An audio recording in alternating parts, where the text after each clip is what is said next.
WCK. Calendar check. We are just over 2 months away from opening night, just over a month away from training camp opening up league-wide.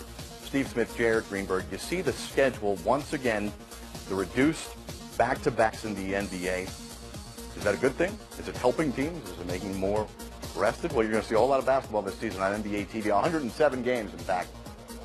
And Smitty is going to spotlight not all 107 games on NBA TV, but ones that are seen on a variety of networks. The games you are most looking forward to seeing, and can we just say all of the Laker games, is that? Most of them. Yep. And reason why is that one guy, his name is LeBron James. But more than that, the Los Angeles Lakers is an intriguing team. And then we'll just start off right now.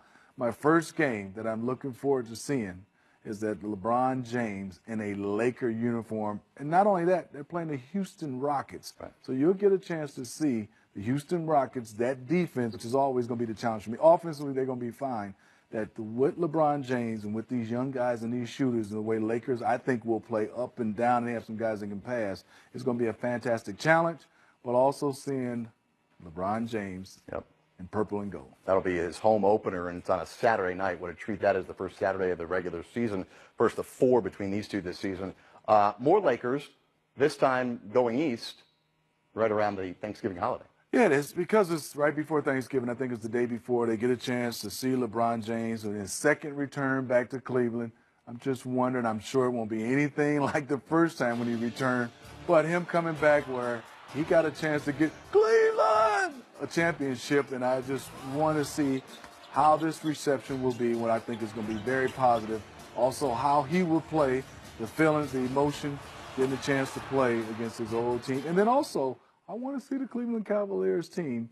This will be a great measuring stick to see where they are mentally, and do they have a chance to even be sniffing around the playoffs coming into the season. All right, we can't get enough of the Lakers this year, obviously. Next game featuring the champs. How about this? We're going to see a 20-game stretch for the Lakers where they play the Warriors 3 times. Yes, and this the one that starts off for me is Christmas Day. That's when everything gets started, Jim. We get a chance to see the Warriors and the Warriors and the Los Angeles Lakers. As LeBron James the last 4 years has been matched up with these guys. Now he'll get a chance to be matched up. And he has to go through the Golden State Warriors to even get to the championship. And this is going to be a great, fantastic Christmas Day.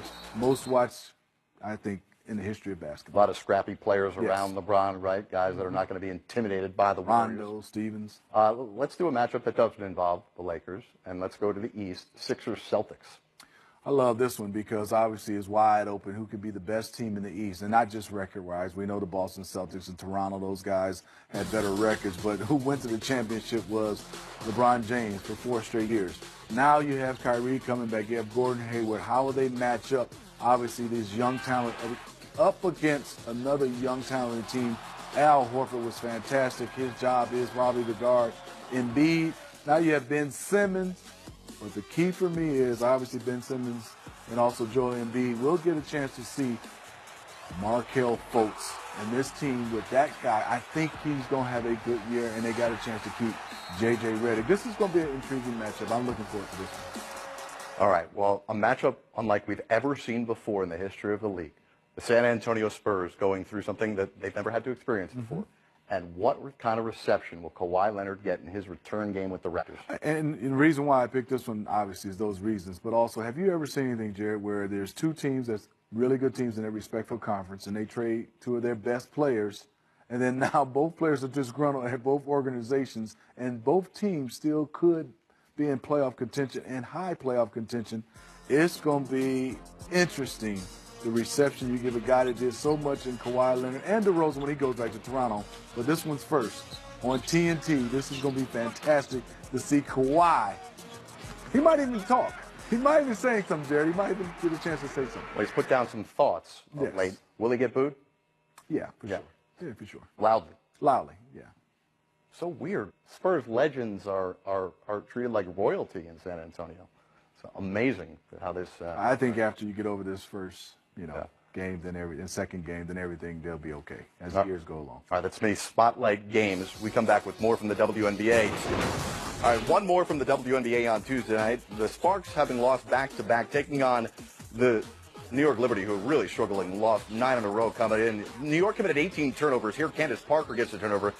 How about L.A., Smitty, turning 18 New York turnovers into 24 points? Well, that's what you do. I mean, you watch it.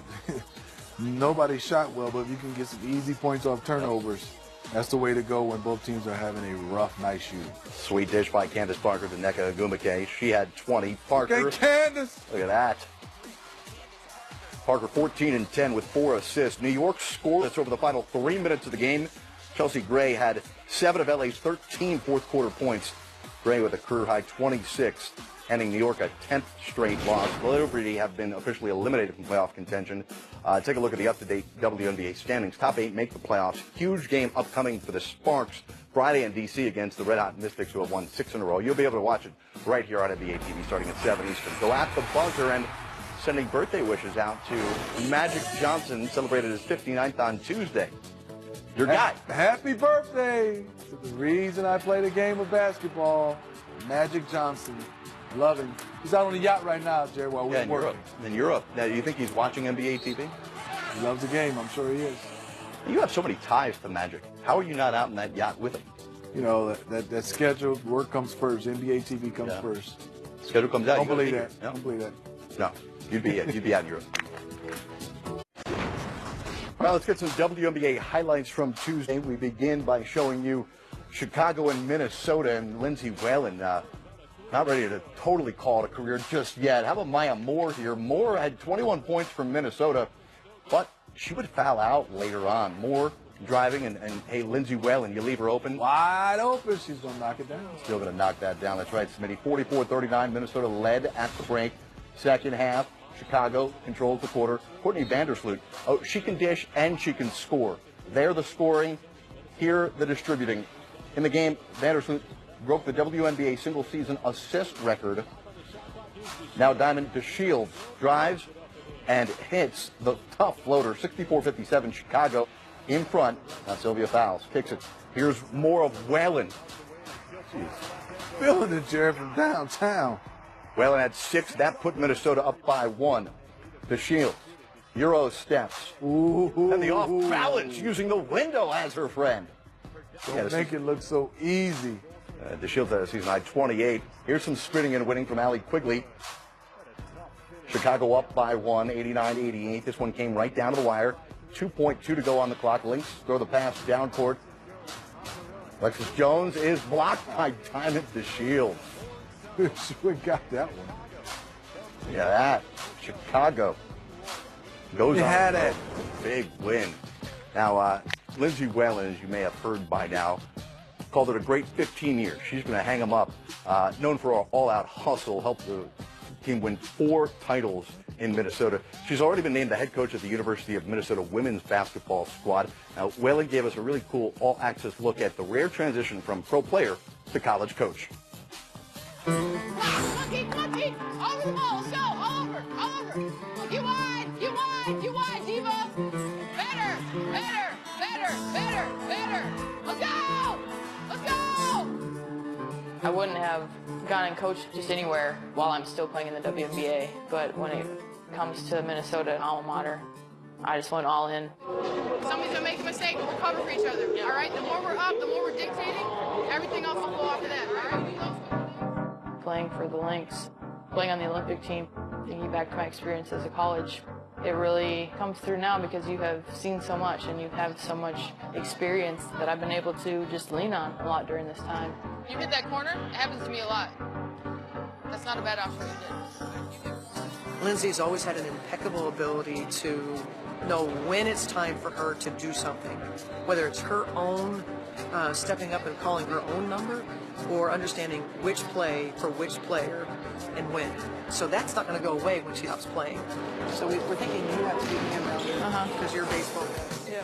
She's helped me this year just get through a lot of different things, honestly. She's been there for me to talk to, and I know once we get into the season this winter, she's going to be a tremendous help, and she'll always be someone I can go to. Yeah! Hey, perfect. That's why we do that. Good job. Who's up? I've seen what it can happen with women's basketball here in the state, and I know it can continue to happen at the collegiate level. Hey, good players. Good players make good plays. Now it's my job to instill all the kind of building blocks that it's going to take for them to get there.